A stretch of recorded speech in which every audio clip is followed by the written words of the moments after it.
जानते हैं सर, लालू प्रसाद यादव के शासनकाल में जो चारा घोटाला हुआ था, नीतीश कुमार के शासनकाल में उससे भी बड़ा घोटाला होने की बात सामने आ रही है। लालू प्रसाद यादव के समय में चारा घोटाला 940 करोड़ का हुआ था, लेकिन नीतीश कुमार के शासनकाल में 70,000 करोड़ रुपए कहां गायब हो गए ये किसी को नहीं पता। 70,000 करोड़ रुपए खर्च तो हुए, लेकिन वो कहां खर्च हुए, उन पैसों का कौन सी यूनिवर्सिटी बनी, कहां स्कूल बना, कहां विद्यालय बना, कहां अस्पताल बना, कौन से वैज्ञानिक शोधों में उपयोग किया गया, ये किसी को नहीं पता। यहां तक से बिहार सरकार को भी नहीं पता। यानी 70,000 करोड़ रुपए जो हमारे और आपके टैक्स के थे, वो पैसे कहां गए, किस काम में लाए गए, ये किसी को कुछ भी अता पता नहीं। दरअसल सीएजी यानी कैग ने एक रिपोर्ट जारी की, जिसमें सरकार से उसने तल्ख अंदाज में पूछा कि 70,000 करोड़ रुपए कहां गायब हो गए।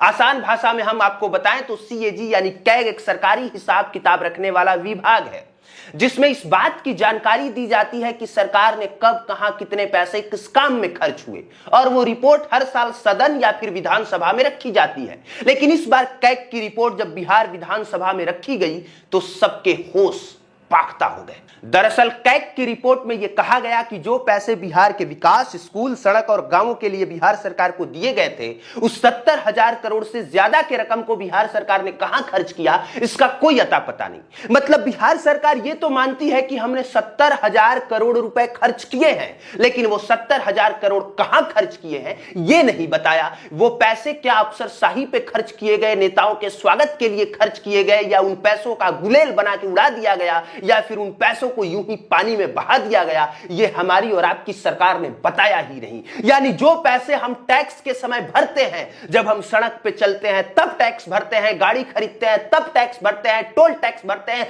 पेट्रोल पे टैक्स भरते हैं, इंश्योरेंस पे टैक्स भरते हैं, हर एक छोटे चीज पे टैक्स भरते हैं। माचिस की डिबिया से लेके सरसों के तेल तक, नमक से लेके सब्जी तक, हर चीज पे हम टैक्स भरते हैं। और वो पैसे कहां पानी की तरह बहाए जा रहे हैं, ये ना तो हमें बताया जा रहा है और ना ही विपक्षी नेताओं को।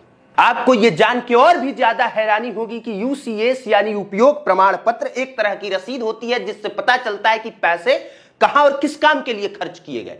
बिहार सरकार ने ऐसी लगभग 50,000 रसीदें जमा ही नहीं की। अब सोचिए कि बिहार सरकार ने जब 50,000 रसीदें जमा ही नहीं की, तो फिर पता ही नहीं चला कि पैसे कहां खर्च हुए, और जब पता ही नहीं चला तो फिर आप सवाल ही नहीं उठा सकते, और जब सवाल ही नहीं उठा सकते तो फिर गवर्नमेंट जो भी कर रही है, चुपचाप अपना आंख और कान बंद कीजिए और शांति और खामोशी से सुनते रहिए, देखते रहिए और खुश होइए कि हम बिहार में हैं। और ये कोई पहली दफा नहीं है जब सरकार ने नहीं बताया हो कि हम ये पैसे कहां खर्च कर रहे हैं। 2016-17 तक की अवधि के भी जो 15,000 करोड़ रुपए खर्च हुए थे, उसका भी हिसाब किताब बिहार सरकार ने नहीं दिया था। आपको यह जान के और भी ज्यादा ताज्जुब होगी कि सबसे ज्यादा घोटाला पंचायती राज में 28,000 करोड़ का हुआ। मतलब कि 28,000 करोड़ रुपए पंचायती राज में कहां खर्च हुए नहीं बताया गया।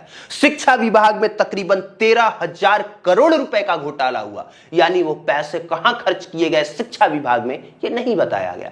अब आप हमें यह बताएं कि कैग ने ये जो रिपोर्ट जारी की है, तल्खअंदाज में सवाल पूछा है और साथ ही साथ ये शंका भी जाहिर की है कि इन पैसों के इधर उधर और गबन करने के चांसेस हो सकते हैं, क्या इसे घोटाला न कहा जाए?